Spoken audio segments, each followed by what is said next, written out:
માનનીય municipal commissioner Shri Arun Mahesh Babu MS જણાવ્યું કે વડોદરા શહેરને સ્વચ્છ અને સુંદર બનાવવાના નિર્ધાર સાથે વડોદરા મહાનગરપાલિકા દ્વારા વન ડે વન રોડ વિશેષ અભિયાન હાથ ધરવામાં આવ્યું છે.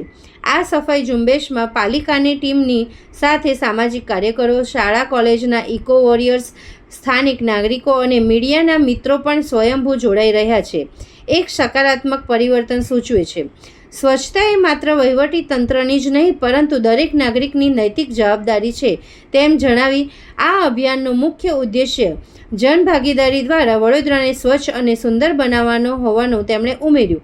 વન ડે વન રોડ અભિયાનના ભાગરૂપે ગદા સર્કલથી ગોલ્ડન ચોકડી સુધીના મુખ્ય માર્ગના ડિવાઈડરમાં વિવિધ રંગોની બોગનવેલના છોડનું તબક્કાવાર રોપણ કરવામાં આવ્યું.